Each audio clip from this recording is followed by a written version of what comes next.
Okay, my question is, how could they make a man so breedable? Chapter 5. Me. The frantic pulse of the club's neon lights nearly blind you. Everything smells of smoke and sex and booze, of decisions best made in the dark. Patrons grind against each other on the dance floor in a feverish attempt to keep up with the EDM blasting through the speakers. It's hypnotic in a way. Each person is living how they see fit, like stars burning out in the night. Bright and beautiful. They're all living their lives to the fullest. Every person except for you. You knock back your drink, downing it in 3 quick gulps. It's non-alcoholic, of course. You're not here for pleasure. You're here under Saffron's command, all of your choices swallowed up by the brutal reality that your life is no longer your own. Everything was stolen from you the moment you woke up. You plant the now empty glass back on the counter with frustration. You screw your eyes shut as you rub the hollow of your throat, the invisible collar chaining you to Adam and Saffron, hanging heavy. What's the point of living without the option of choice? Of free will and the ability to carve out a path for yourself? You want to steal Adam's knife and carve out a new path for yourself, maybe through Saffron. One that leads you far away from here, to a place of safety, with your family remaining unscathed. Or at least what's left of it. It feels so hopeless. You idly circle your thumb around the rim of your cup. With each choice you've made, you feel like the path has narrowed out, with the rest of the branches trimmed. You feel like you have nowhere left to go. How much longer can you keep going like this? How much of yourself will you lose in the process? You want to sink into the tar of despair, to let the traumatic events finally settle into the marrow of your bones. You're so unbelievably tired. One human can only take so much. But if I give up now, then an image of your uncle flashes through your mind, blurry but ever present. No, you shake yourself out of your moment of self-pity. I have to keep going. If not me, then for the people I care about. I'll find my chance. I just have to keep an eye out. You can keep fighting. You haven't hit your limit. Not yet. I've got this. Take a deep breath. You feel your normal, resilient self returning. Right on time too, as a familiar figure slips into the empty bar stool next to you, his mouth twisted into an eternal scowl. Find anything? Adam tosses a crushed cell phone onto the countertop. The screen completely caved in like someone ran it over. He was here about an hour ago. One of the dancers located his phone in the back alley of their smoke break. I guess that explains why Saffron's app pinged this as his last location. A muscle flutters in Adam's jaw. He rips off his cap and scrubs a hand through his wig, careful not to knock it off his head. Smoke curls in front of him. Adam's scowl becomes a partial snarl, and his eyes cut to the man smoking a few seats down. He looks like he wants to tear the cigarette out of the man's grasp and use his skin as a makeshift ashtray. Instead, he pinches the bridge of his nose. Of course, this is where he'd choose to fucking come and waste away his sorry excuse of an existence. Reeks of people like him. Now we have to question where he went from here. That's anyone's guess. You're unable to throw out any useful hypotheticals or guesses. Your impression of the remaining cake members is non-existent, thanks to the fact that none of them showed up back at the hotel where you were supposed to meet. By the time you reached the designated meeting room, Saffron got a call. Kane calmly explained the scope of the situation. Kane had gone missing.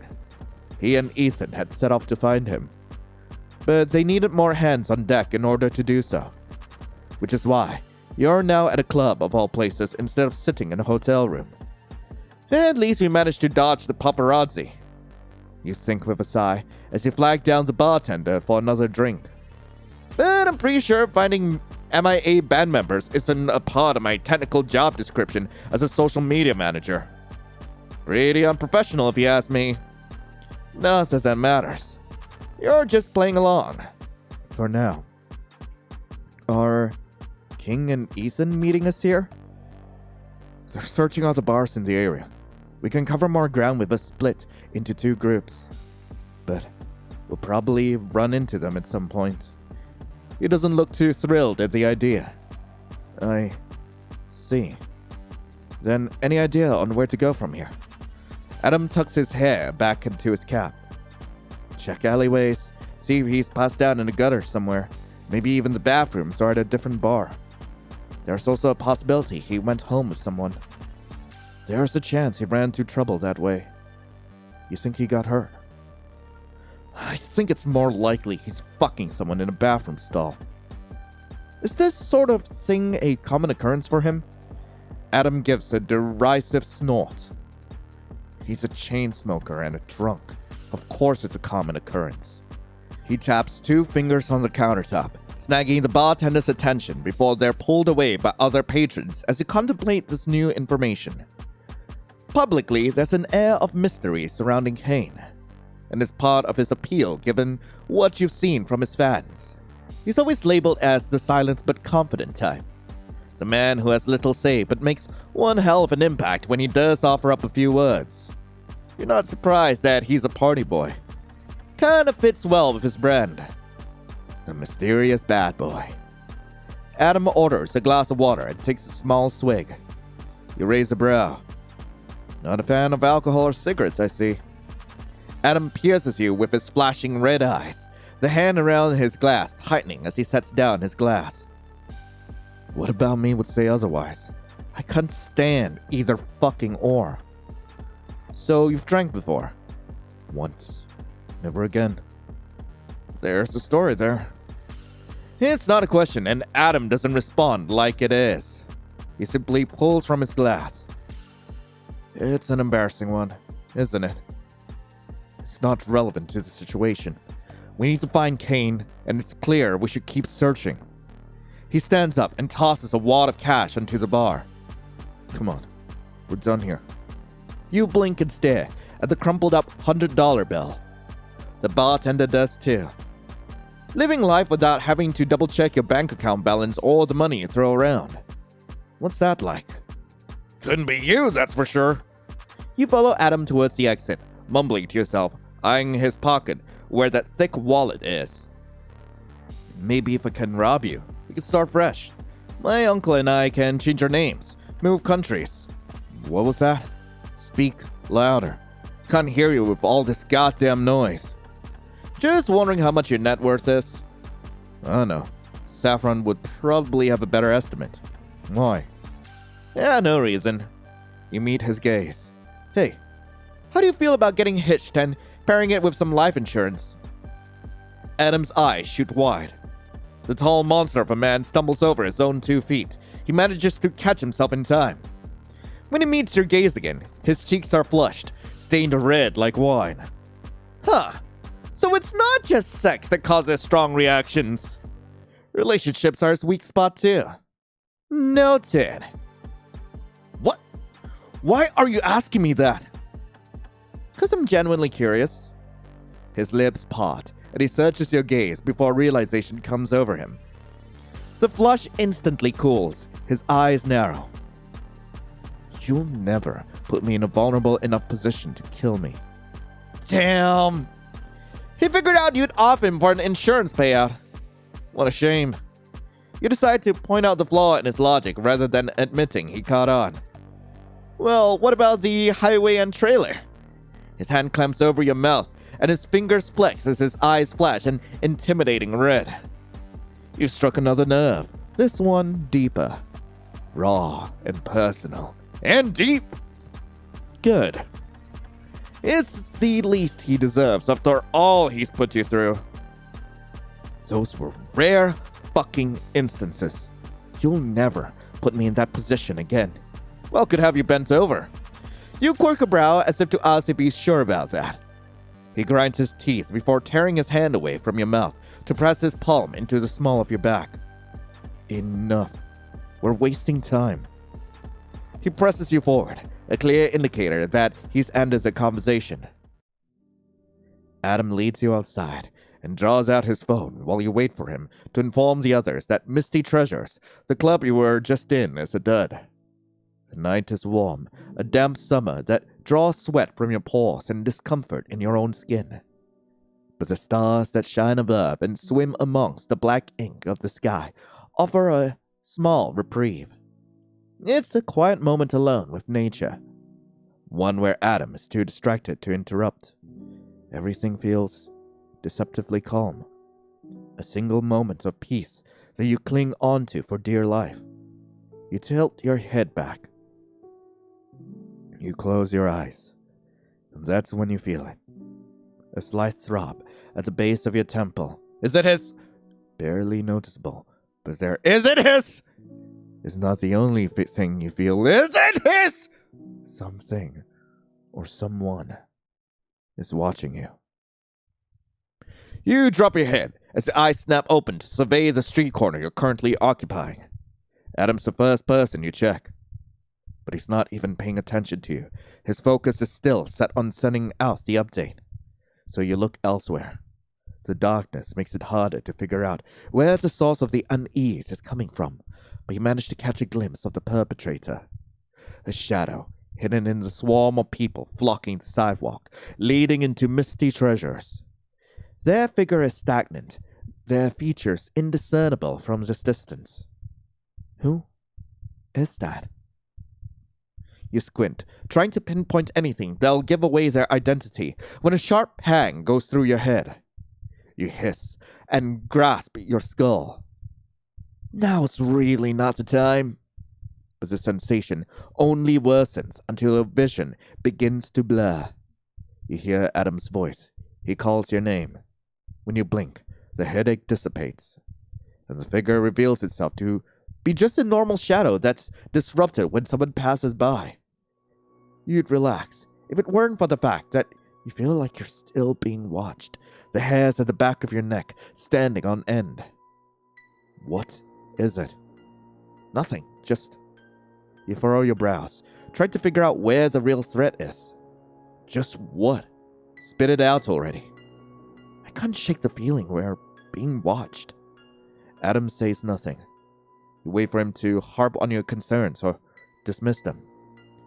He takes you by surprise when he simply puts his phone away, his eyes cutting from person to person before wrapping an arm around your shoulders and drawing you close.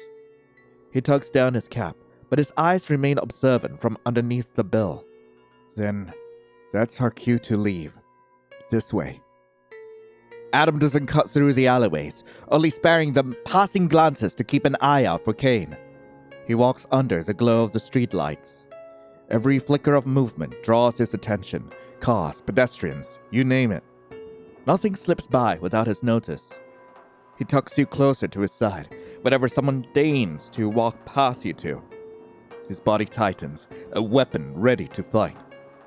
I'm surprised you're taking me seriously, you say once he relaxes, after a woman wearing headphones passes by, rocking out and barely paying any attention. Prey tends to know when they're being watched. It's better to listen to your base instincts than brush them off. Did you seriously just call me prey? Adam smirks, not even bothering to look at you. Do you feel like you're anything else when dealing with someone like me? Or Saffron? Yeah, pissed. You try stomping on his boot, but to no avail, as he easily dodges the movement. His smirk reverts back into a scowl. Oh, stop fucking around. If someone is really watching us, then it's best we get to a crowded area, somewhere with plenty of eyes. The next club on our list should suit us perfectly. What? You're not going to confront them and stab away your problems like usual? Like you tried with me? You shake your head. I see how it is. Keep running your mouth, and I'll let my knife occupy it. Which knife are you talking about here? Because getting kind of confused since you made it very clear you'd fuck me if you could. The knife tucked in my belt. He stops short when your words finally register, and you watch him flip through a fun range of emotions like the changing channels on a TV. Well, on an uplifting note, at least you get the chance to antagonize a sexually repressed murderer. And he's unable to stab you because of the inner turmoil. Honestly, it really is the little things in life. You pat his back, a mocking lilt to your words. Don't worry about it. We'll come back to it later after we've found Kane, and you've had time to process these very confusing feelings. We are not coming back to anything. I'm not here to argue with you about my previous lapses in judgment. You really like to dance around the truth like a politician rather than admitting it for what it is, don't you? I'm not dancing around anything. I didn't ever say I wanted to. He trails off, shaking his head. Then, what was with the whole "I hate that I want you" thing back in the trailer? As I seem to recall, you attempted to kiss me, and here I am, still alive because of it. You can make excuses until doomsday about why I'm alive, Adam. But if you really needed someone to track down that woman in my aunt's picture, then it would be my aunt alive and not the other way around. I can see it. I'm pretty sure Saffron knows something is up. You're the only person here still sitting in denial. And honestly, it's getting fucking sad. A hand clamps over your mouth. You glare at Adam, who curls the arm around your shoulders in order to bring you into the encirclement of his body. The yellow glow from the street light flickers. Let me make one thing clear, little devil. The next time you open your mouth about what happened between us, I can swear to you, your uncle will end up 6 feet under, with your own loudmouth listed as the reason for his death. His eyes flicker off to the side for just a moment before returning back to you. So, I'd suggest.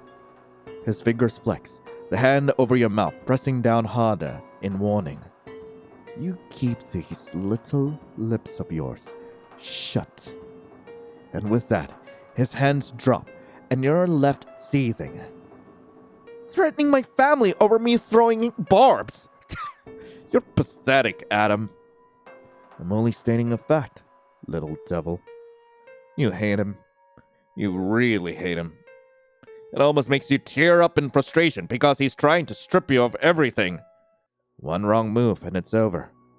The shackles feel tighter than ever before, and you want to shove him into a concrete wall and make sweet love to him! Dig your nails into his eyes. But all you can do is play your part until you can find some way to take back control of your life and your choices. When his arm wraps around you, you obediently follow him to the next club on the list, and vision, trying to calm yourself down. Acting out without reason will get you nowhere. Your only saving grace is the fact that you no longer feel eyes on you once you hit the more densely populated area. You're not surprised.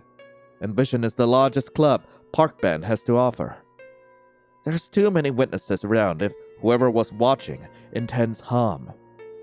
You'll need to wait for a better opportunity. An issue you'll probably deal with in the future. For now, you and Adam bypass the number of people waiting to get into the club. The line starts at the building's entrance before stretching down the sidewalk, all the way towards the end of the block and disappearing around the bend. The bouncer takes one look at you two. He frowns. What do you think you're doing? Get back in line and wait like everyone else. Adam takes this in stride. He reaches into his back pocket, pulls out his wallet, and flashes his ID. The man's eyes practically pop out of his skull. He looks from the ID to Adam, then back again, trying to discern if he's seeing the real thing. Adam lifts the cap to give a better perspective. Strands of his purple hair peek out, as does the scar over his eyebrow. Please keep this between us. I'm just here looking to meet up with a friend. The bouncer clears his throat and steps aside after unclipping the rope to let you two through. Of course, Mr. Godden. Right this way. A few people in line voice their complaints, but they're drowned out as soon as you step inside. The thump of the music and narrow hallway with an escalator climbing to the second floor greets you both upon entry. You ride it until you're dropped off at the second level. Adam steers you towards a beaded curtain, lifting the strings out of the way and ushering you to the other side. Your jaw drops. Holy! Misty Treasures was nothing in comparison to what you're bearing witness to. The floors are jam-packed with human bodies. You could practically feel the heat and sweat dripping off of them as they sway and grind to the song's fast tempo. Professional dancers, dressed in ripped clothing, throw their heads back as if in ecstasy as they dance on small elevated platforms. You squint thanks to the flashing lights. Finding Kane in all of this won't be an easy task. You take a step forward to try to get a better view, only for Adam to pull you flush against his chest. Okay. You peer over your shoulder at him. Mind letting me go? You are to stay with me at all times, little devil. I don't need you wandering off and getting lost. You pitch your eyes skyward. Ah, yes, because I'll definitely get lost taking 2 whole steps away from you. Forgive me for forgetting I'm so important. Whatever would I do without my dear stalker taking care of me? His lips curl into a snarl. I miss when you were fucking unconscious. And I miss having personal space, independence, and freedom. But since that's now gone, I guess we're both gonna have to deal with our mutual disappointment, pretty boy. I told you not to call me that. Do I look like I care? You look around the room like you're looking for any fucks that you have left to give before refocusing on Adam. Oh wait, are you going to threaten my uncle for the millionth time because I called you something you don't approve of? I could call you so much worse, Adam. The English language has a colorful vocabulary. If you don't like pretty boy, then I can find a far more suitable nickname for you, free of charge. Are you done? I don't know. What do you think? I think... He cuts himself off as his eyes fixate on a spot right above your head, somewhere on the 3rd floor. His lips curl into a snarl. What does that fucker think he's doing?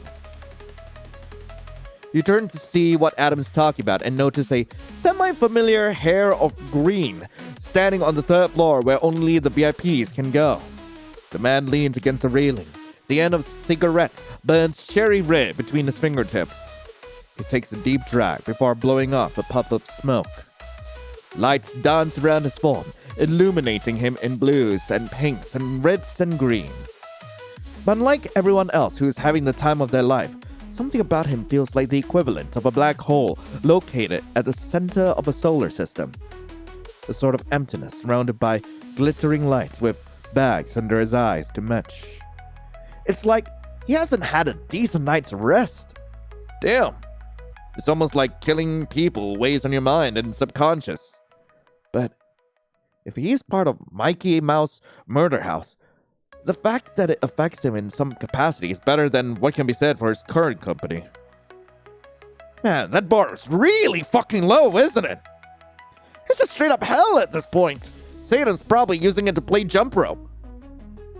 You think to yourself when a hand wraps around your wrist and suddenly you're being hauled into the crowd after Adam. Stop spacing out. Let's catch him before he fucks off again. His eyes never waver from where Kane is standing as he pulls out his cell phone with his free hand. He hits the speed dial and presses the phone to his ear. He weaves through the crowd with ease. We've located Kane. He's at In Vision and we're headed in this direction now. Tell Ethan and King to get over here and keep an eye on the exits just in case he tries dodging us. Adam hangs up, not giving the person at the end of the line a chance to respond. You assume it's probably Saffron. Should we try grabbing his attention? Adam returns his phone to his pocket. He maneuvers you so that you're hip to hip. Don't bother. If he sees me, he'll do everything in his power to piss me off and make this much harder than it needs to be. And here I thought he got along so well with people. You mean to tell me there's someone out there who actually hates the Adam Godden, one of the most down-to-earth celebrities known to man? You ooze sarcasm, briefly taking your attention off of Kane to eye the vein ticking at the base of Adam's jaw. People like him in particular have a special way of pissing me off. he reminds me too much of. He cuts himself off and presses his lips into a firm line. Too much of... no one. You give him a cursory glance. Then remember, you really don't care to hear about his backstory enough to figure out what he means. It has nothing to do with you. And knowing what he's referring to wouldn't change anything. You're still trapped. Your attention flits from Adam to Cain. And you find your gaze colliding with his, realizing that he's been staring at you if the ash gathering at the end of his cigarette is anything to go by. His brow is furrowed, like he's trying to puzzle something together. By his expression, you'd think he's seen you somewhere before. Then he seems to finally register Adam's presence. The confusion gives way to detachment, and he pushes away from the railing, sparing you one last glance before he disappears. Fuck. Adam picks up the pace and reaches the base of the steps leading up to the 3rd floor. He wastes no time flashing his ID, passing through security with ease as he hauls you up to the 3rd floor in search of the other man. Adam grabs one of the waiters by the shoulders. Does the man with piercings, green and black hair about 6'2" pass through here? There's a lot of people here matching that description. Adam shoves the waiter away, who manages to catch himself. He huffs as he walks off. Useless. And here Saffron was worried about me ruining your image when you did that all on your own. Good thing you're in disguise. Imagine the buzz from the media if you weren't. Can you shut the fuck up for 5 minutes? You and this club are giving me a fucking headache and I can't think. You yank your wrist out of Adam's grasp. You know, if you weren't such a dick to the people around you, you wouldn't be dealing with this issue.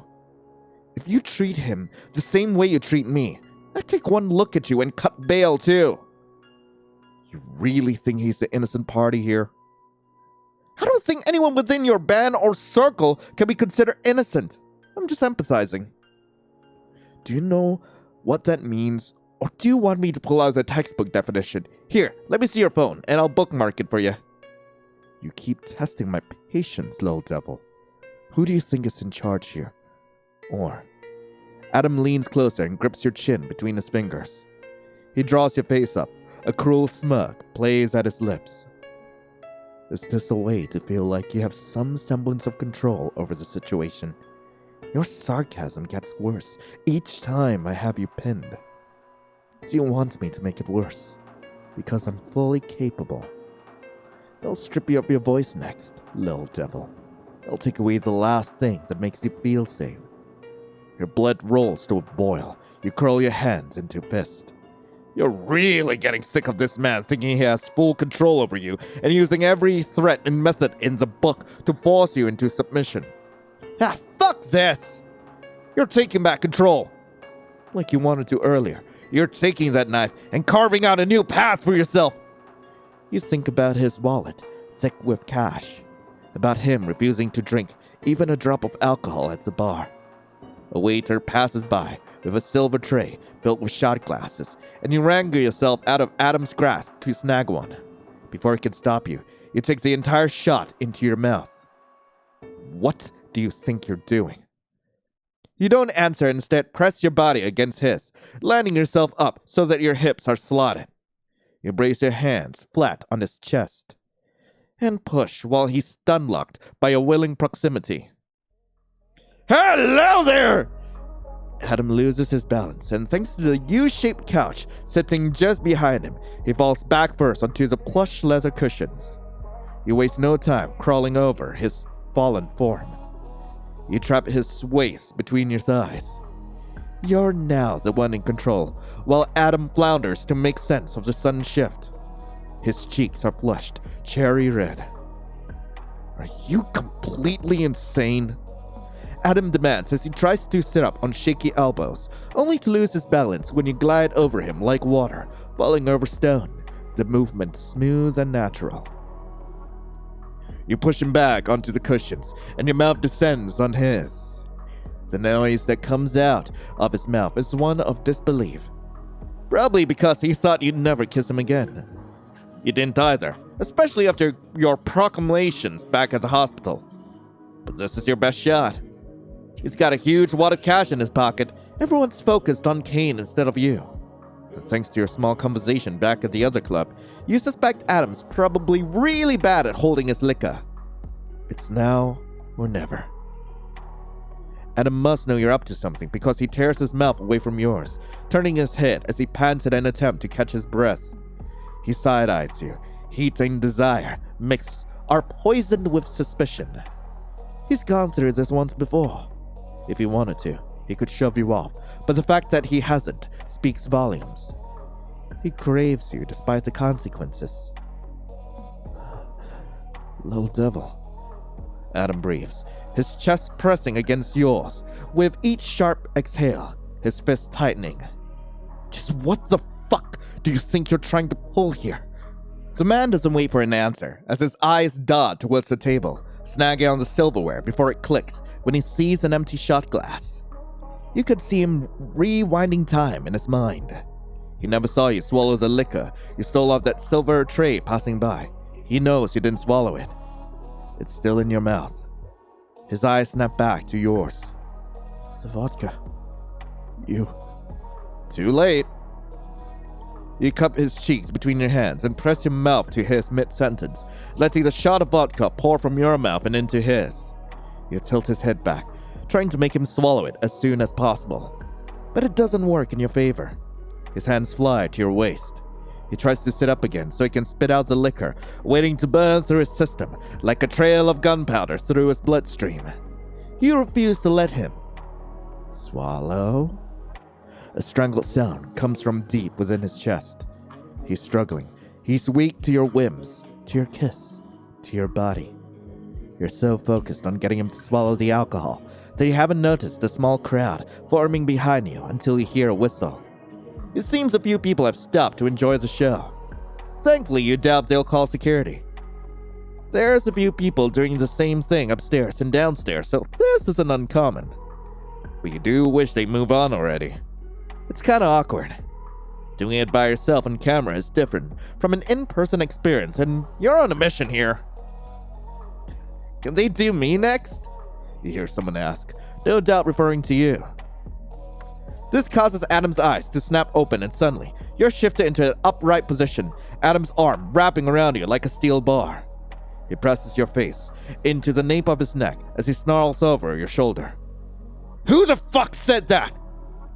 You didn't even hear him swallow. But what matters is that he did, and now it's only a matter of waiting. Well, thanks, you random freaky bystander. I appreciate your service. You try glad to get Adam, but he's got you trapped. He's not letting you go, and his hold feels oddly possessive. Territorial, even. The people behind you murmur amongst themselves. Clearly none of them want to admit guilt. You hear the retreat of steps, and you can feel the daggers Adam is aiming at them, his body coiled tight like a spring-loaded weapon. You probably got 10 minutes until he's properly inebriated. And what do you know? Optimal position to grab that wallet of his. You go to reach for his pocket when his hand grips your wrist. Don't even think about it. He seethes in your ear. Don't you think you've done enough tonight? You're finally able to lift your head from his neck, but his hold around your waist remains firm. You quirk a brow at him. After all the shit you put me through? Nah, not all, Adam. If my body's the only weapon I have at my disposal to use against you, you can be damn sure I'll take advantage. So all that back at the hospital was just talk? I said I wouldn't have sex with you, and I meant it.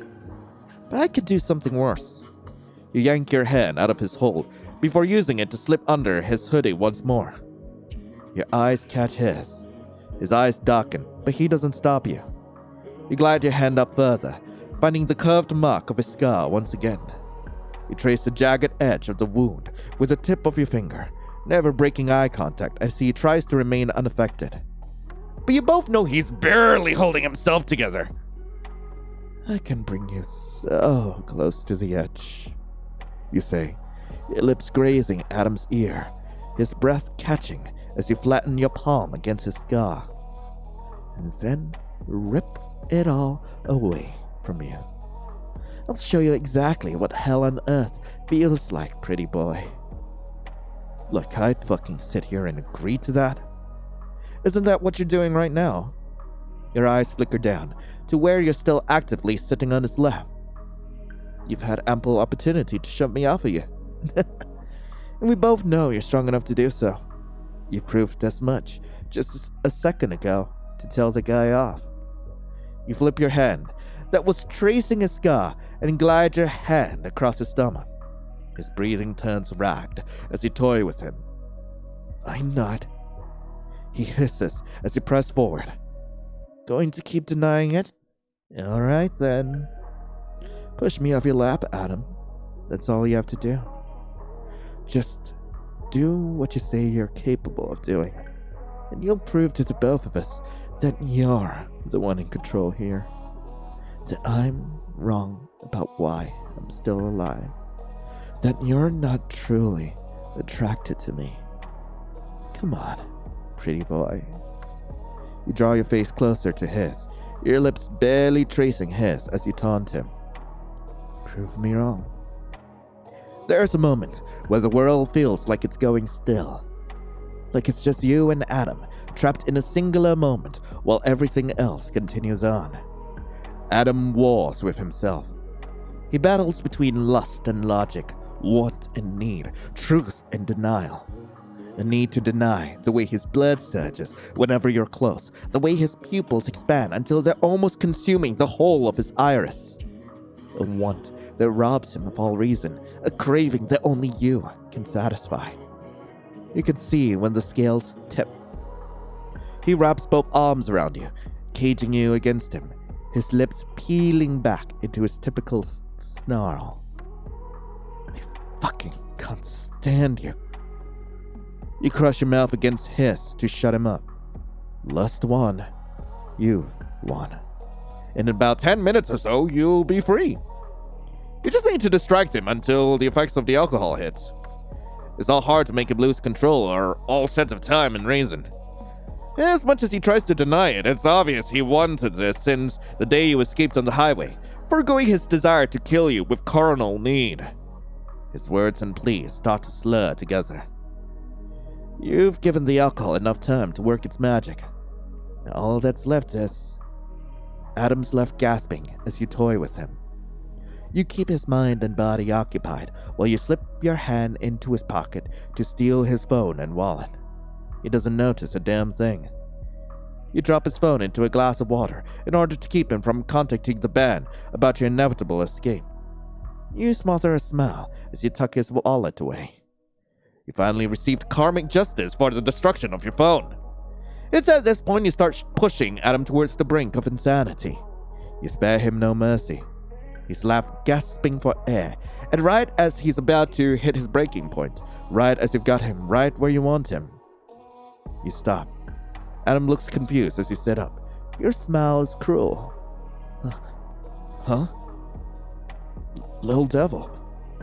His eyes are half-lidded, and there's a slight smear of blood on his lips, where you broke through skin when he looks up at you. Why did you stop? He shifts, clearly uncomfortable. It's an ache you won't soothe. Told you before, didn't I? How I'd take you to the edge. You slide off his lap before turning to face him with a cruel smile, only to rip it all away from you. What? Did you think I'd lose myself in you? Sorry, Adam. Maybe you want me, but I'll never want you. You go to leave when fingers wrap around your wrist. Don't go. It's too dangerous. He rests his forehead against your back, the warmth of his breath seeping through your shirt as he pants. He's unsteady, knocked off kilter from the vodka. Ain't no way! Looks like your assumptions were right. He's bad with liquor. Ain't no way anyone's this bad with liquor, so that was a shot! Ugh. Why is it so hot? The room, it's spinning. He nuzzles his face into you, and you bristle at the sensation. Let go of me, Adam. You knew how this would end if you didn't push me away. I gave you a choice. Now deal with the repercussions. I can't do that. You peer over your shoulder to glare down the pathetic excuse of a man. You try yanking your wrist out of his grasp, but his fingers tighten and you realize your mistake of not tying him down first. It's on you for assuming he'd be weaker. It's like the alcohol has enhanced both his strength with an added debuff of clinginess. Damn it! Let go! I don't want to. Adam lifts his chin to meet your gaze. His eyes are a glossy plea, like he'll fall apart once you leave. He tugs on your wrist, clearly wanting you back in his lap.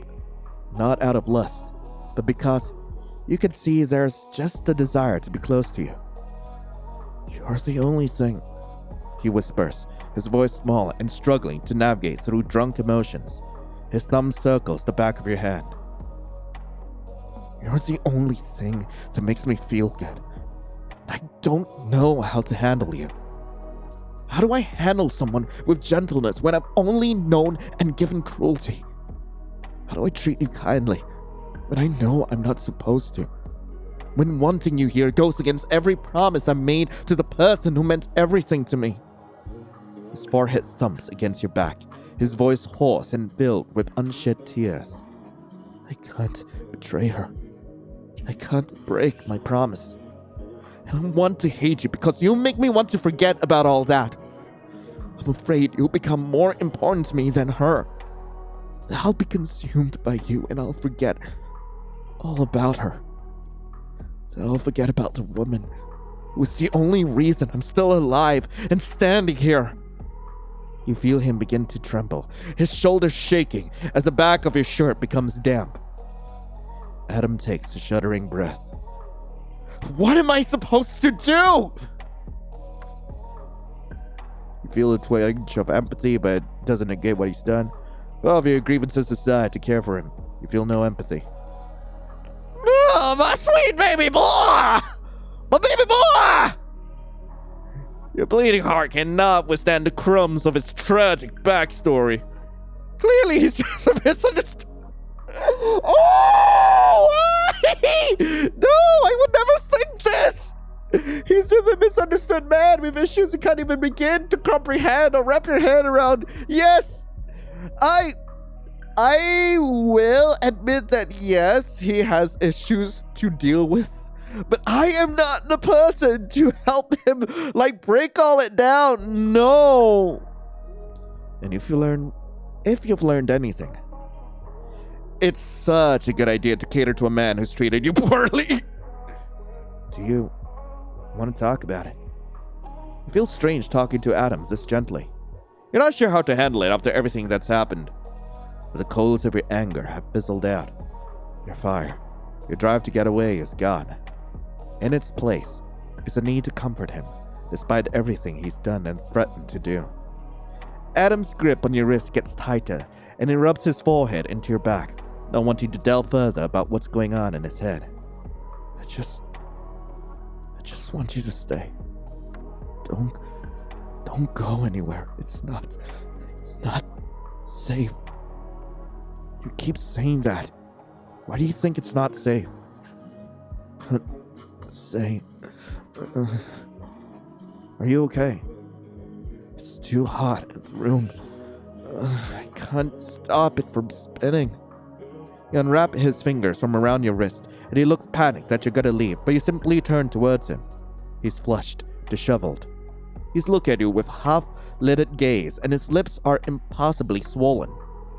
Adam teeters as you sit between his legs on the couch. We should at least get you out of this, you say as you tug at the bottom of his hoodie, helping him pull it over his head as he raises his arms. You toss the hoodie aside when he wraps you in an embrace, burying his face into the crook of your neck. So soft. His hand glides up your stomach, your ribs. It's less sexual and more intimate. You don't push him away. We should probably get you some water and something to dilute the alcohol at least. No, I'm fine. His body begins to relax, and he sounds like he's starting to fall asleep. Just don't leave. Stay with me. Adam mumbles into your skin. Don't go anywhere. I won't. You promise. At least not until he falls asleep. It doesn't take long for him to pass out, his soft breath warming your skin. His chest rises and falls, even and steady. You're at a loss for what to do now. You couldn't really make up your mind, so you disentangle yourself from Adam and lower him against the couch cushions. Looking down at his sleeping figure makes him seem so innocent. What happened to him that caused him to be like this? His mom? You want to know. To find out. Mommy issues! In doing so, maybe that means you should stick around. Insane as that sounds. You decide to at least head to the bathrooms to wash your face off. You can grab him a glass of water and something to eat to absorb the effects of the alcohol from the bar afterwards. The bathrooms are surprisingly empty and reminiscent of one of Hermes' previous games. An odd state of things, but you'll take it. You head to the mirror and stand in front of the sink. Your own lips are swollen, like Adam, and your clothes are in a disarray. You tug aside the collar of your shirt. At least, there's no hickeys for you to hide. You can't say the same for him, though. You claimed the fuck out of his neck. I can't betray her. I can't betray my promise. The way he said it made him sound so torn up. You wonder who she is as you turn on the faucet and cup cool water between your palms before washing it over your face. You don't spot the man coming up behind you. You don't see his dark intent or the blunt weapon he's holding. And when you lift your head, it's too late to duck as the man brings his weapon down in full swing, causing your head to crack against the mirror.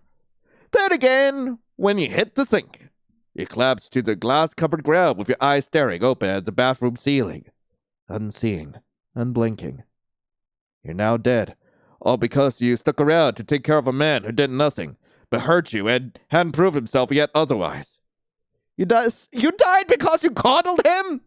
You died because you put aside your priorities for him? You died because you were going to let Adam get away with... Oh, come the fuck on! Ain't no way! I guess I feel a twinge then. You can feel empathetic while still holding this fucker accountable. Those feelings can and do coexist. This is definitely true for you. But that doesn't mean you're not angry, that you don't hate him. It just means you can acknowledge pain when you see it, while knowing that you have every damn right to feel the way you do. So despite your empathy, you refuse to show him sympathy. You done? Adam doesn't respond. You huff out a humorless laugh, shaking your head. I can't believe this. What? Am I supposed to feel sympathy here? After everything you've done up to this point, hurting me, stalking me, killing my aunt, threatening me, blackmailing me, you expect me to, what, stick around because you've got some hidden tragic backstory or whatever? This isn't a piece of fiction, Adam. Well, you treated me like shit. You've done terrible things to me. Excuse me if I can't be bothered to scrape away any remaining fucks I have left to give off the ground for you. I don't care to hear what happened to you or understand what you're rambling about. We all have our own baggage, and you sure as hell didn't bother to ask about mine when you tore apart my life. Now you want me to humanize you? Please. Learn to humanize everyone else and stop killing innocent people. Then maybe we can talk. I don't kill the innocent. You can't help it. The denial is so appalling that you bark out a harsh laugh. So what? You're saying I deserve this? Fine, let's go with that. What about my uncle? A man who has nothing to do with any of this. A man you don't even know personally. What about him? You finally managed to jerk out of his grasp with an... Oh, fuck off, Adam! Adam stumbles, barely catching himself from falling as you stalk forward. Wait! You spare him one last glance as he presses a palm to his forehead, no doubt feeling the room spin. I hope we never meet again. You say quietly, before letting yourself get swallowed up and into the fold of bodies. Okay. As a side note... What the hell? Okay, I know it's... Okay, I know it's Adam. I know. Okay? What's going on? Don't go. But wait, I was making a point there. If you pass out from a single shot of alcohol or from a single drink, I would like to ask you to refrain from seeing the people you were drinking with. Okay? Because, ain't no way anyone would, pass out from a single shot. I know people can't handle the alcohol, but typically they'd be, inebriated, they'd be drunk, they'd be drunk off their asses, but never knockout drunk. Okay, if that's happened, keep away from the people who gave you that drink in the first place. That's all I will say. Don't go. The words die on the tip of his tongue. You've since faded into the crowd and won't hear him, even if he manages to say it again. He screws his eyes shut. A crack fissures through his chest, like lightning piercing the night sky. He needs to get up, to go after you. But it's easier said than done when his limbs feel like rubber. It's even worse when he's weighed down by all of these emotions, none of them relating to anger. Anger for Adam is the easiest emotion to handle. It creates drive, determination, purpose. He's not used to this corrosive sadness bleeding through his chest, infecting his lungs and the way he breathes, making it impossible to think coherently. He feels like a child again, thanks to his current inability to control the flow of his tears. Before, tears meant pain. Bruises painted beneath his skin, the painting of someone else's rage hidden through the curtain of a second-hand shirt. Tears brought screaming, fists through the drywall, hands fisted through hair, punishment in the shed, hours hiding in the bathroom from an open palm or a balled-up fist. He's learned to reel them in, to hide them until he's alone, or to let anger take over when he can't. His breath comes in quick puffs.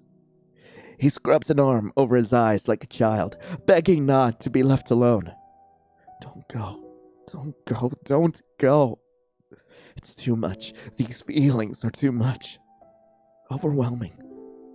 This is one of the reasons why he doesn't drink. He doesn't know how he'll react. He doesn't know what he'll show people. Don't go. He's a child, sitting in the bathroom, wanting to be held again. Don't go. Later, when he's sober, maybe he'll reflect on this moment. He probably won't even understand why he felt this way. He won't understand why he said the things he said, or why he clung to you like a lifeline. Maybe he'll think he didn't mean it. Maybe he'll think it was the alcohol's fault. Maybe he'll tell himself that there's no way you become the most important person in his life because of his attraction to you. Maybe Adam will believe the lies he tells himself, seeing them as truths. But right now, the only thing that matters is finding you. The one thing that makes him feel good. So Adam hauls himself on unsteady feet and stumbles towards the direction you stalked off to. This time, he doesn't seek you out like a hunter stalking prey. This time, he seeks you out like a lost soul seeking sanctuary. Is this the part where I get clocked? It is, isn't it? Kane takes a deep breath of his cigarette, letting the shadows of the alleyway spill over him like a veil. He'd rather not deal with Adam's bullshit right now. The fact that he was sober while needing to take care of that body did a number on him. He needs a cleanser. A day away from the forces breathing down his neck. He knows Adam will chew him out as soon as he's within hearing distance, getting up in Kane's face, hurling insults that he knows will get under Kane's skin. With the day he's had, Kane's not sure if it'll finally make him snap. The thing that finally causes him to crack Adam's jaw with his fist. They're not allowed to physically fight, but everyone has their breaking point. It's a miracle it hasn't happened already. He assumes it's because everyone knows what'll happen if they overstep or become exceedingly disobedient. Because of that, it's best if he waits to deal with Adam. Kane rubs the back of his neck. Just think about him tightens the knots in his muscles from stress. Maybe he should have sex to loosen them and relax his body. Speaking of sex, he thinks back to the person walking alongside Adam at the club. He thinks back to you. No doubt's a new hire. Kane flicks ash off his cigarette, lost in thought before he finally takes out his phone, the extra one he's kept on hand that no one else in the band knows about, and decides to follow his hunch. He clicks on his bookmarks before he finds the site he's looking for. Oh my god, OnlyFans! There's actually only one person he's subscribed to, at least on this side. Kane himself likes cosplays, so that mixed with something that can set his blood ablaze is a good mix. He clicks on the account, picks a video at random. Kane watches as the person on screen performs certain acts to get the viewer's heart racing. Oh shit, he's getting distracted. From his bulge? Kane pauses the video and zooms in to see if he can find any notable features. The person on screen has their face covered for anonymity purposes, so it makes it harder to tell the identity of the scantily clad cosplayer. He can't shake the feeling that he knows you from somewhere. Thus the open staring earlier, until he saw Adam walking alongside you, glaring at him. Kane takes another puff of his cigarette, lost in his own thoughts when one of the windows belonging to the second floor of the club opens up. He finds you standing there, staring down at the ground. You haven't noticed him yet, but you're sure too when you notice the light coming from his phone. He holds it up, comparing you to the cosplayer. Your builds are the same, shapes of your bodies. The way you're mumbling to yourself is reminiscent of the person in the video. He's almost 100% sure you're the right person. A faint smile tugs at his lips, and he lowers his phone. Well, that's interesting. Oh no! The band has my OnlyFans! Kane can tell you're questioning whether it's a safe enough drop before you swing your legs over the windowsill. You're surprised you haven't noticed him yet, but you're busy focusing your attention on the ground and doing a balancing act as you lower yourself out. It's a tedious process, and you manage to drop so that you're hanging onto the window's ledge. But you're going to hurt yourself.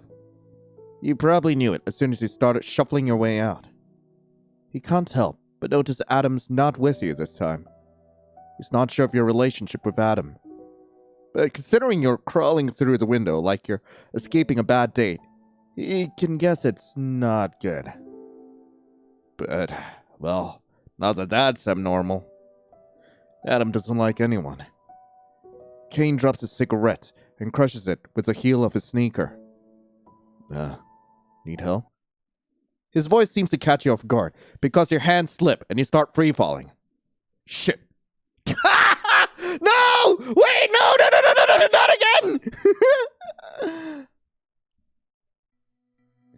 You really didn't want to crawl your way out of the club through the bathroom window, but it's your only available option. The size of the window wasn't the problem. It was actually a pretty decent size and easy enough for anyone of any shape or size to fandangle their way through. The problem was the drop. You were bracing yourself for the fall when a deep voice, one that sent reverberations ping-ponging through the pit of your stomach, floated through the alleyway. You never noticed the man peering down at his phone.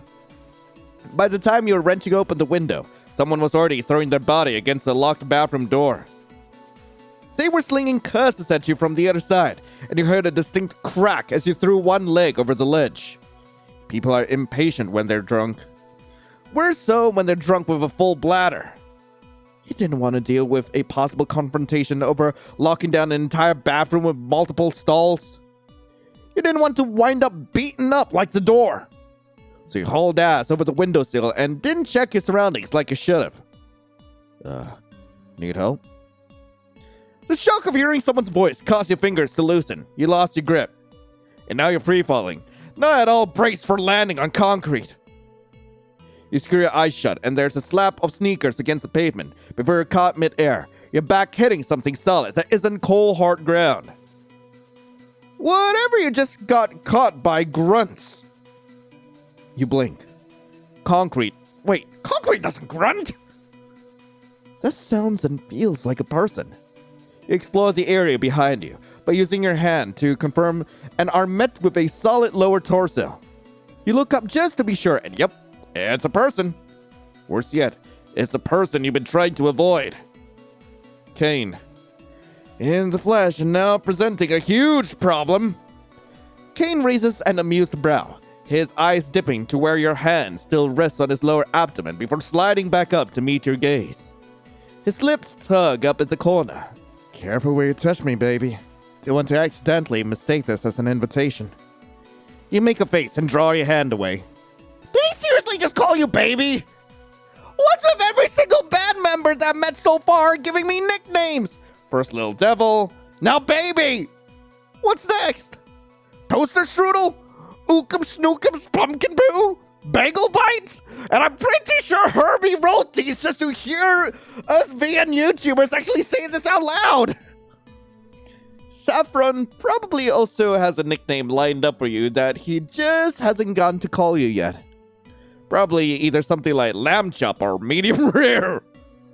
The idea makes you shudder. Kane must feel it. You okay? It'd be a lot better if you weren't one of the people I was actively trying to avoid. You were so close to freedom too. Now you don't know if you'll ever see the light of day again. Either he's going to kill you or drop you at Adam or Saffron's feet before rubbing his hands clean. I wasted an entire kiss on Adam for this. You want those 20 minutes back. You want a refund! Nah, maybe I can still salvage this. You debate on the possibility of wiggling free and kicking him in the shin before making a break for it. Kane's expression returns to the state of mild amusement. Afraid you're not doing a very good job of it. Oh, really? I couldn't tell. I thought I was doing a pretty good job and... Oh, shit, what's that? You point over Kane's shoulder. He doesn't even have the decency to even look. You sigh and fold your arms over your chest. What's worth a shot? You can tell his amusement is growing by the second. Glad someone's getting a kick out of this. Unfortunately for you, Ethan's made me immune to tricks like that. Can I ask why you're avoiding this? I'm pretty sure it's obvious. You saw who I was with earlier and how he's missing now. He gives a thoughtful tilt of his head. You gave Adam the slip and are assuming I'll tell him where you are just because we work together? Am I on the right track? See? You figured it out. How did you manage it? Why would I tell you something like that? I'm going to use the same tactic again later. So you doubt Adam will let you get away a third time via smooth tactic? Kane chuckles and it's like the thump of a bass. Fair enough. To your surprise, Kane sets you down on your feet before taking a step back. You turn to face him. Wait, are you going to see if I'll follow you willingly first or something? Kane pulls out a cigarette and lights it. There's a few cigarette butts litter around his ratty Converse sneakers. I know a thing or two about avoiding Adam. I know even more about running away when you're in a situation you don't want to be in. I know what happened between you two, but... He gives a small smile and pointedly turns his back on you and leans against the alleyway wall. Smoke billows upward towards the night sky. What I do know is that never saw anyone passing through here fitting your description. Yeah, I've been out here alone, talking myself. That's all. You, don't believe it for one goddamn second! This is a trap, isn't it? As soon as I turn my back on you, as soon as I feel anything close to resembling hope, you're going to pull the rug out from underneath me. I know how Saffron and Adam work. Is this where you get your sick kicks? If you're really worried, check my pockets. I don't have any weapons on me. He takes a deep drag of a cigarette, unbothered by the venom in your voice. You don't move. You're shaking. Adrenaline pumps through your veins, and you're wondering if you can outrun him. You take a step backward, then two. You never tear your eyes away from Kane. Not going to check? Then stay safe out there, baby. On three, you spin your heel and bolt towards the end of the alley. You wait for the gotcha moment, for a bullet to pierce his shoulder or his body slamming against yours as he catches up and pins you down. It's something you could see Adam doing, the thrill of the hunt. But he doesn't, and you're almost at the end of the alley, hope actually beginning to blossom in your chest. You steal one last glance at Kane, and that's when you feel a sharp stabbing pain in your head. It's similar to what you felt earlier, and you're left gasping for air, the headache causing auditory hallucinations that sound like static. It's almost like it's sending off warning signals. You hear the whoosh in front of you. Kane finally turns to look at you. His eyes widen. The cigarette falls from his parted lips. And crack! A blunt force hits the back of your head. You crumple to the ground in a heap as the world falls out from under you.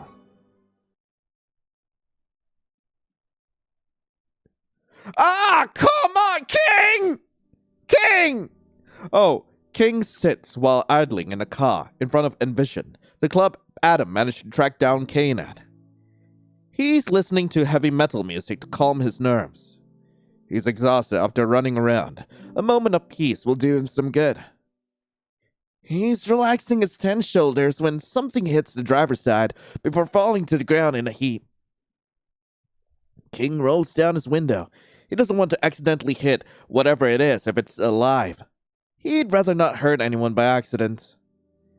King peeks out from his window and finds Adam leaning against the car door. He's practically motionless. Adam? Adam doesn't answer. King grows more concerned. Did something happen? Is he hurt?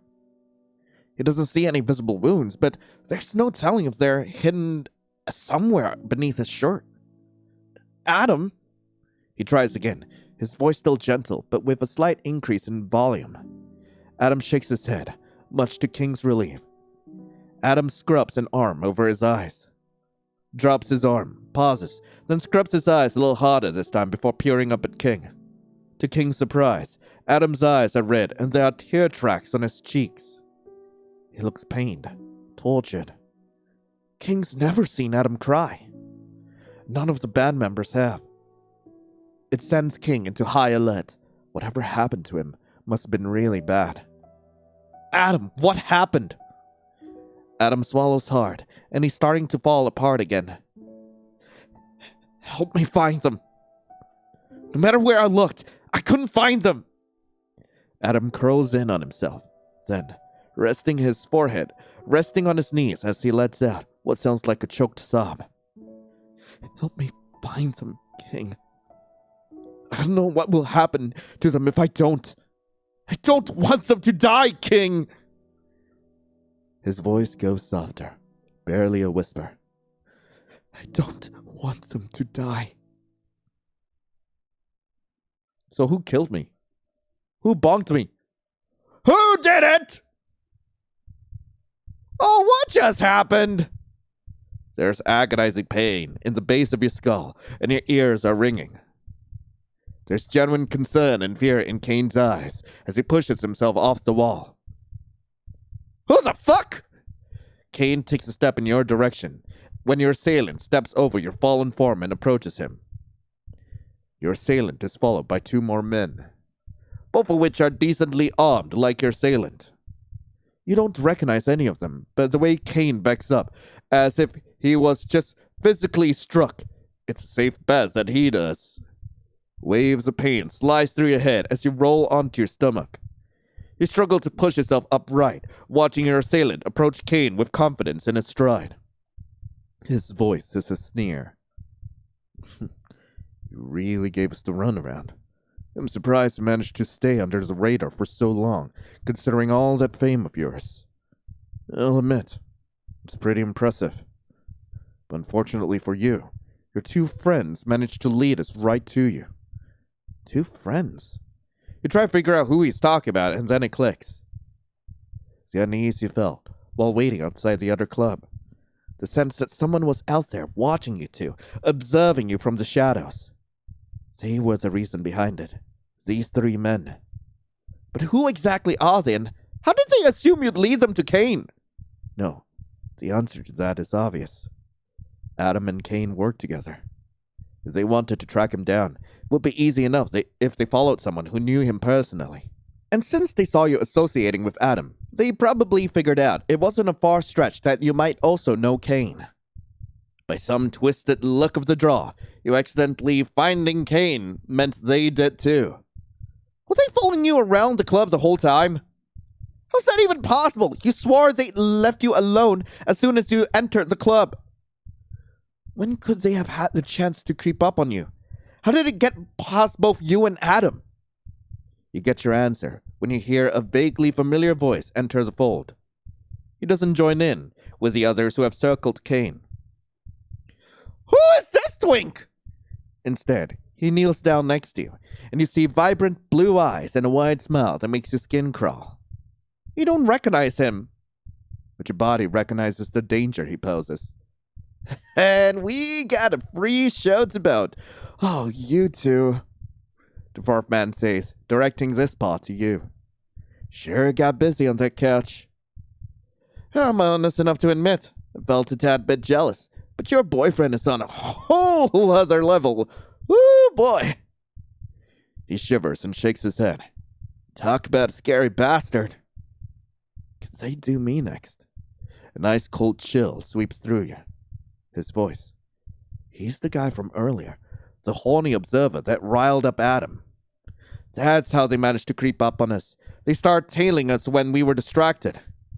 The man's unsettling smile grows wider, pleased that you finally placed him. Shame he's not here to protect you now. Then again, you did get him drunk, so that's a lack of foresight on your end. Alias, enough chatting. We should still move this along before we draw attention. Drag them over. You got it. The blue-eyed man, Alias, grabs you by the back of your collar, and you grunt as he pulls you deeper into the alleyway. He dusts his hands off once he's brought you within range of the group. He plants his boot on your back to keep you pinned. I guess it's only fair we give you a show after the one you put on earlier. Now just sit back and enjoy, okay? The fun part's about to begin. Rise pays Alias and his antics no mind as he slips on a set of brass knuckles, threading his fingers through the holes before flexing them. He admires his beloved weapon like one would jewelry. Bring him closer. The two men flanking Rise surge forward, and Cain struggles to fight them off. With 2 against 1, it doesn't take long for them to subdue him, wrenching his arms behind his back before they force him to kneel at Rise's feet. Are these bounty hunters? Because that's the only thing that makes sense to me at this point, unless there's a rival cult. It's one or the other. Cain's eyes flicker to you, then back up to Rise. At least let them go. They've got no ties to me. I don't even know them. If that's the case, you should be more concerned with what I'm about to do with you over a stranger. I'll deal with them later. But you? Rise pulls his arm back, followed by a sickening crunch as Cain's head snaps to the side, Rise's brass-covered knuckles colliding with his jaw. Rise examines his blood-stained knuckles, licks Cain's blood off his skin.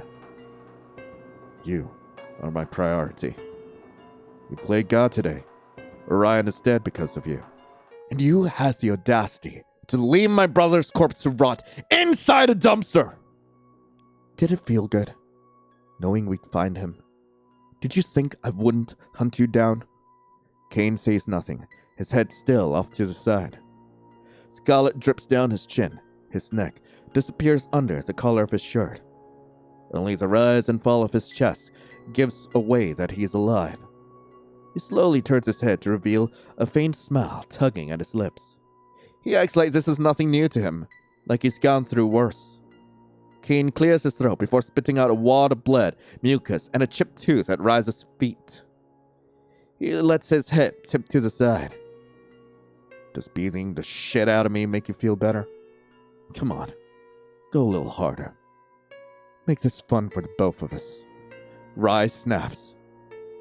He sinks his fist deep into Kane's gut before withdrawing and continuing to do it over and over again. Kane doesn't make a single noise the entire time. He simply screws his eyes shut and endures.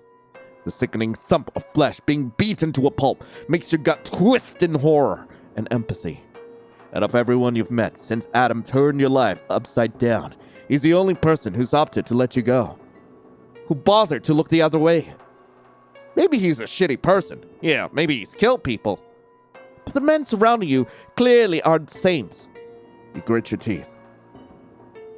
Go to prop yourself up when Alias digs his heel into your back like he's crushing a bug. Hey, Rise, our friend back here's getting antsy. What should we do? The punching stops. Whatever you want. Kane hears this, and he begins thrashing around before Rise sinks his fist into his gut again.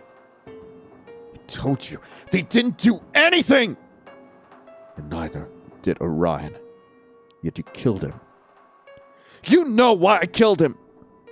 Didn't have a choice. Bullshit! There's always a choice, and you chose yourself like the coward you are. You want to play innocent? Fine. Let's play a fun little game then. Alias? Yeah? Gives them to me. No. Got something fun planned. Alias sounds pleased as he tosses you before Rise's feet. Rise nods to one of the men restraining Kane. Xander, give him the knife in your belt. Neil, keep your gun on him. If he tries anything, shoot him dead. Both men do as they're told. Kane looks down at the knife in confusion, staring down at his beaten-up face reflected in the steel. You have a decision, Kane. You can choose to sacrifice yourself for someone you consider innocent, or you could do what you did to my brother. You could choose to be a coward and kill this person right here and now. Either way, the decision's up to you. The air gets sucked out of your lungs. Your head whips in Kane's direction. Kane's pallor has gone completely chalky white. Don't make me do this. Don't make me choose between my life or theirs. Well, should be easy, right? You do it every time you're supposedly called on. But this person here is innocent by your standards. The right choice would be killing yourself. Rai smiles, like he knows that's not what Kane will choose. Oh, that is fucked! Alias laughs. Rise raises his hand to silence Alias. Alias, go keep an eye out to make sure no one comes through here. Damn, really? Now. Alias sighs and goes to do what he's told, but he won't get to watch the show. Rise nods towards Neil while addressing Kane. You got 10 minutes to get this over with. Kill them or slit your own throat. If you don't choose either, then Neil will kill you both, so pick one or the other. Kane stares down at the knife in his hands like it's alive. Get up. You manage to stand on shaky legs, bracing yourself for a fight and getting ready to defend yourself. Kane swallows hard.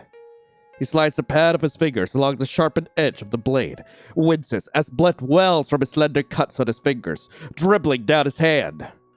He stares at it for a moment, his palm open in quiet consideration. He's probably imagining how much stabbing himself would hurt. Squeezes his eyes closed, clenches his fist, and gets to his feet before holding the knife out in front of him with his uninjured hand. His eyes are apologetic when they finally open to meet yours. I'm sorry, he mouths. You let out a small, harsh laugh. You want to hate him for his decision. You want to hate him for choosing his life over yours. But like he understands why you were running away. You understand this and the need to prioritize survival. Because if you manage to wrench a knife out of his hands, you're liable to kill him too. So you don't hate him. You're just doing what you have to. So is he. It drives him to lunge for you. You brace for his attack, clumsily twisting yourself out of the way, trying to see straight as the world spins thanks to that knock to the noggin from earlier. Your ears ring, your neck, shoulders, and head ache. You want to throw up. You're in pretty bad shape, but luckily for you, so is Kane. His movements are sluggish from the beating he took, and while Adam treated his knife like it was an extension of himself, Cain lacks the same familiarity. There's a chance he can disarm him. His stomach is his weakness, no doubt bruised from those brass knuckles. All is not lost. I just need to get close enough to hit him where it hurts without getting stabbed in the process. Make him drop the knife and grab it. Easy. Yeah, easy. Cain sweeps his arm out. You stumble backwards in an attempt to avoid the steel blade singing through the air. Cain pursues you. He swings out again, fully extending his arm. You're ready for it. Now! Ducking underneath his arm, you surge forward, hand already balled into a fist as you bring it up to take aim. Cain cries out as you land a hit. He stumbles back and wraps an arm around his abdomen, blood from his injured hand staining the side of his shirt. He's breathing hard, his shoulders heaving up and down. To your dismay, he's still wielding the knife. Cain's expression hardens, and his grip on the hilt tightens. You've done it now. You know from experience what a man looks like when he wants to kill you. And this man definitely wants to kill you. Cain descends on you with the rage and fear of an animal backed into a corner, the flurry of slashes from his knife becoming wild and unpredictable. By some miracle, you keep dodging them. All of his attacks narrowly miss, and you keep backing up until you hit a brick wall. You grunt and slide to the side as he brings the blade down. Steel hits the open air. You duck under Cain's arm, but his leg darts out and you stumble, your body twisting before your shoulder slams into concrete. You don't have time to get up when Cain kneels over your fallen form, forcing you onto your back. Cain brings the blade in a downward swing. You catch him by the wrist, trembling and struggling to hold him off. The knife gets closer and closer to your neck. Sweat coats your forehead, and your hands are beginning to lose their grip. Panic surges in your chest, and you stare up at Cain as he uses his body weight to drive the knife down closer to its mark. The tip of the blade touches your skin. It is yet to pierce it, but in the next second, you lose your grip, and all of this will be over, with Cain as the victor. You screw your eyes shut. You're for the worst when hair tickles your face. Cain speaks, soft and low. I'm not going to hurt you. I need you to play along. Your eyes snap open. Cain's using his hair as curtain to cover up the fact that he's speaking to you. He's also not putting all of his weight on you, so it might not look like that to anyone who's watching. The murderous intent you saw earlier is completely gone, like he never existed. The next second, I'm going to lose my grip on the knife. When I do, we're going to fight for it, and you're going to take it from me. Then you're going to act like you stabbed me in the throat and drop the knife next to me. I'll take it from there. Can you do that for me? Wait, what's he saying? You stared at him in disbelief. This is a trick, right? But you remember how he swung the knife? How he got so close to slicing your skin open numerous times, yet missing by just a narrow margin. He's been going easy on you on purpose. You're not sure how to handle this revelation. Someone not trying to kill you is uncharted territory. You're shell-shocked. Cain appears amused despite the circumstances. That's a yes or no, baby. Your response is instant as you mouth. Yeah. Cain's lips tug at the corners before he grunts as he rears back, holding his ear like you bit it. The knife skitters on the concrete, and both of you gun for it, your hand reaching the hilt first, as planned, before you're shoving Cain off of you, lashing the knife out. Cain dodges, and you keep swinging, as if you're still locked in a battle of survival. And technically you are, just not with Cain. You manage to pin Cain to the ground and hold a knife over him, breathing hard before letting out an agonizing cry and driving the knife down, stopping just shy of his neck. Right on cue, Cain makes a sound low in his throat, like he's choking on his own blood. He brings up his hand, the one he used to test the sharpness of the blade earlier, and holds his neck, pressing down like he's trying to keep from bleeding out. Then he goes still, his neck smeared with crimson. You let the shock settle on your face. You'll perceive it as you being stunned. You just killed someone. But what you're taken aback by is the fact that he must have planned this straight from the beginning when he sliced his fingers. The question is, will a plan he came up with on the fly work? You're a bit doubtful. As soon as they get close enough, they'll realize the truth. But you've got nothing, so you'll go with it. You breathe deep and get up off of him, letting the knife drop from your fingers until it clatters to the ground, right within his reach. You, come here. Neil, go check the body and retrieve the knife. You hesitate before walking towards Rise, hoping that whatever Kane has planned works. You pause before Rise. You're not going to let me go, are you? Rise smiles. He doesn't reach his eyes. What do you think? That you're a bad movie villain cliche and should do better? You. Rise is interrupted when a gunshot rings out and you turn around to see Neil slumped over Kane's body as Xander fires more gunshots at Kane. None of the bullets hit Kane, who uses Neil as a meat shield. He must have gotten a gun off of Neil. Probably after he managed to use the knife on him. Kane aims the stolen gun at Xander, managing to clip Xander's shooting arm despite his unsteady aim. Rise's hand goes to his hip, where he reveals a holster. Alias, get your ass over here! Now! I would, but we've got trouble! Rise whips his head just in time to see Alias back away from the opening of the alleyway, making little hops as headlights split the area. Alias turns tail as the car almost comes bearing down on him. Alias dives just short of where you and Rise stand, as the car comes to a screeching halt, unable to squeeze any further into the alleyway. You spot a blonde guy at the driver's seat. A brown-haired guy grins from ear to ear in the passenger side. Holding Out for a Hero by Bonnie Tyler blasts through the car's surround sound. The identity of these two men are unmistakable. Ethan and King have arrived on the scene. They both get out of the car at the same time, and Ethan cups a hand near his mouth. All right, who called for an Uber? Whoa. A shot rings out and Ethan yelps, ducking to the side. The bullet bursts through the windshield, shattering the glass. The shots litter the dashboard. Ethan looks down at the ruined windshield before looking over the roof of the car at King. Do you think this'll buff out? Rise cocks his gun and draws the two men's attention. That was a warning shot. He aims the gun at your head, but the next one won't be. Neither will this one. King comes up from behind while holding his shoulder. Xander's body lay motionless on the ground. In the midst of all the chaos, King must have gotten a better shot in and wound up killing him as a result. Drop the gun. If you touch the trigger, I'll take both me and your little friend here out. Alias aims his gun, swiveling between Ethan and King. Kane's grip on the gun tightens, and no one dares to move, aside from Alias, who is keeping an eye on King and Ethan.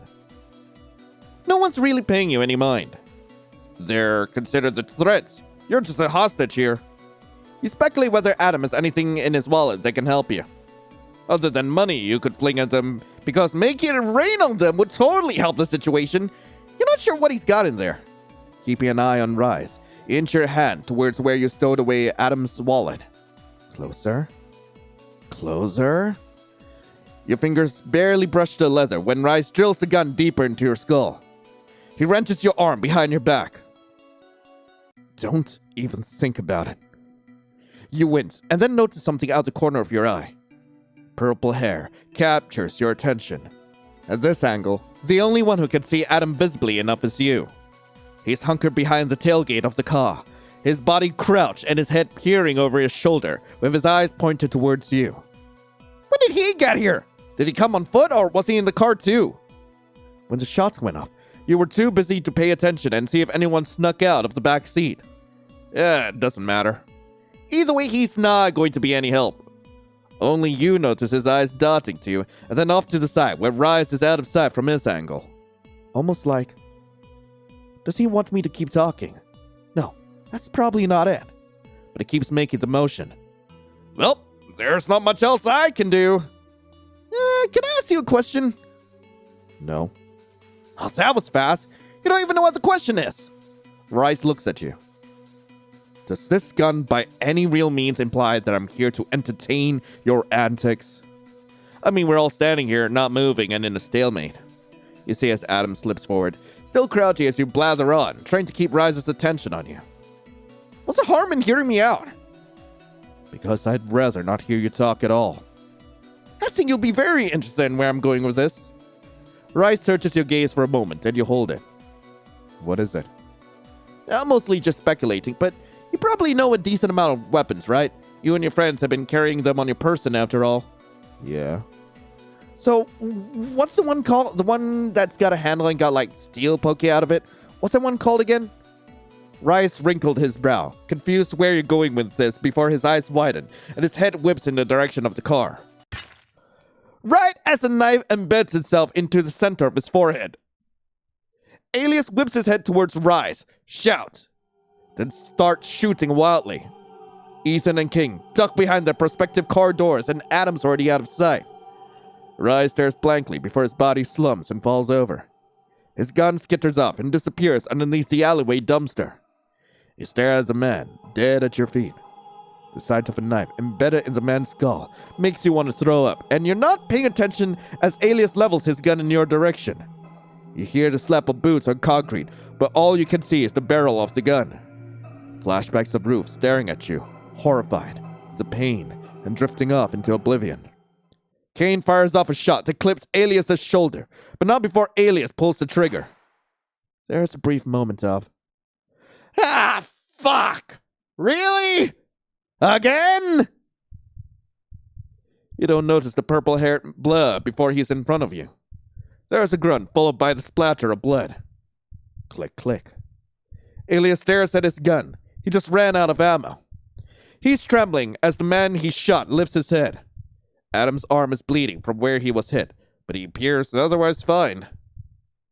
What the fuck did you think you were trying to pull just now? Alias backs up as Adam stalks forward. Alias fumbles to see if he can find any spare ammunition when Adam's arm darts out and wraps around Alias's throat. Don't kill me! He manages to choke out. Adam pauses and cocks his head in a predatory way. You can practically feel when it clicks because his fingers tighten around Alias's throat. I recognize you. You're the one that made that fucking disgusting comment towards the little devil earlier. King and Ethan exchange a mutual look of confusion. They have no idea who or what Adam is talking about. Kane shows no outside reaction. Adam withdraws a knife from practically out of thin air, like some goddamn magician, and gives the knife an expert flip with his injured arm. Is he even human? You distantly wonder.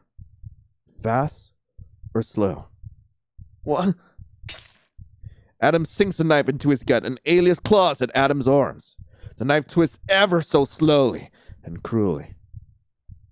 You look away, your stomach churning. That could have been you if you hadn't escaped Adam on the highway. The unmistakable tearing of flesh and screams cut off by a gurgle are forever ingrained in your ears as you hear the sound of a body hitting the ground. You don't dare to open your eyes until a large shadow casts over you. Little devil. Smash! You peek up at him, this monster of a man, and prepare yourself for the worst. Maybe he won't kill you. Maybe he threaten your uncle's life if you ever got out of line. You wait for the inevitable cruelty of his words, the sneer on his lips, the condescending attitude of a man who's never once reflected back on his horrible actions. What? You demand when he keeps staring at you. Your hands clench into fists, and you level your chin at him. What now, Adam? I suppose you're going to say you're setting an example for what you're going to do to the people I love. Is that it? Oh, don't let him get to you. Chin up, chest puffed, like Jay used to say. Are you hurt? King's eyes shoot wide. Ethan's jaw drops. You're pretty sure you're sharing a mutual expression of shock. You wait for the punchline, but Adam's simply waiting for you to answer. You blurt the words before he can stop them. Are you?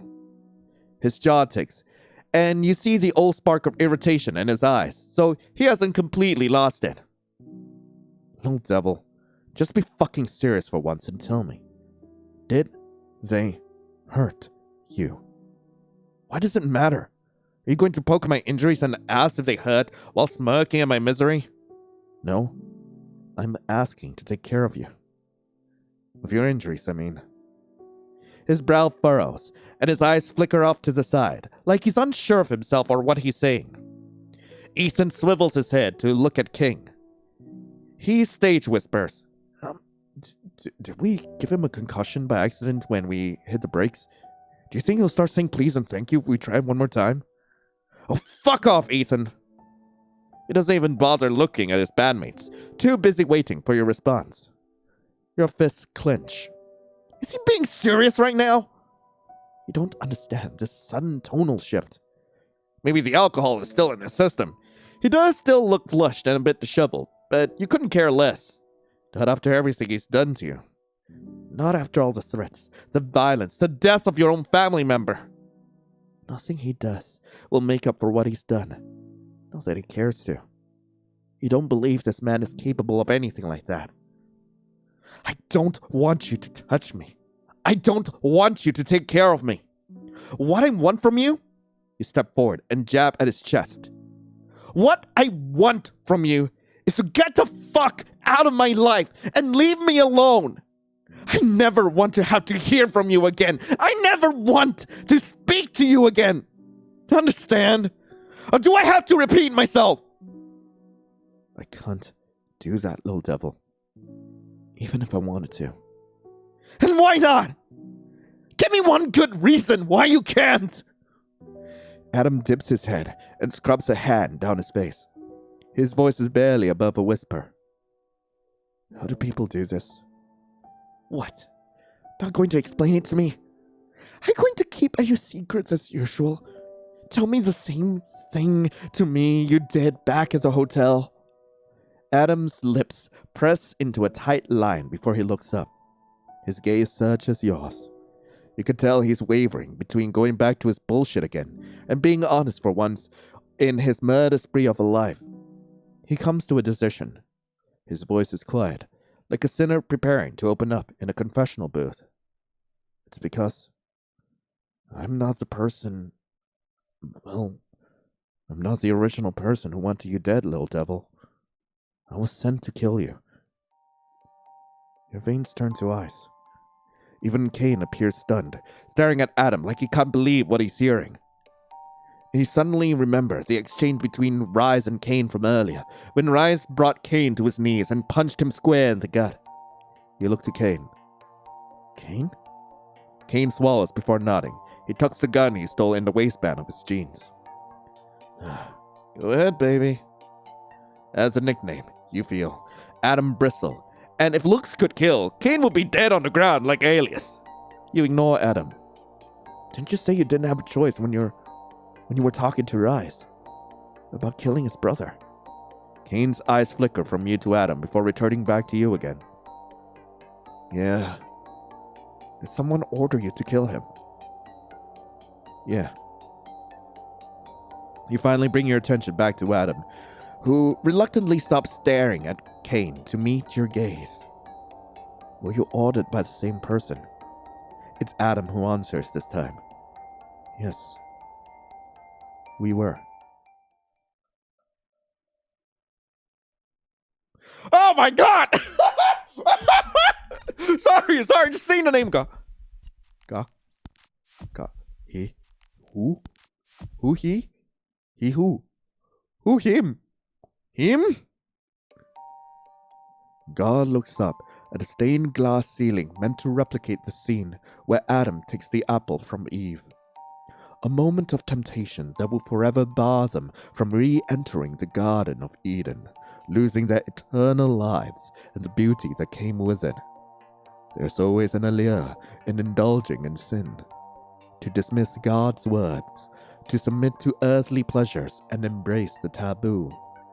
He always wondered when his own Adam would test those boundaries. It's a shame, really. He's fallen so far from where he originally stood. But don't worry, my child. God is forgiving. He loves his son, so of course, he'll forgive him. After all, he loves all of his children. Adam, Ethan, King, Cain, and Saffron.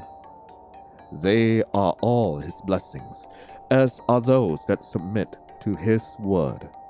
Yes, Even if his children initially stray, God will forgive them, because in the end, they will always find their way back to him. Again, why is God involved? Who is God? What is going on? So that was you and him. I really hope you guys enjoyed it. If you guys do want to play this for yourselves, link to the game will be in the description below. And as always, we will be coming back once Chapter 6 drops. Who knows when it'll drop, but like, I hope that we are starting to approach the third act, like, to wrap up this story. Because, like, yes, while I love, like, the twist, the drama, and all the thrills, there's only so much you can build up to. And it seems now they are building up to Adam's betrayal of the cult. And yes, I know that God is practically just like the cult leader from wherever, like, the bandmates come from.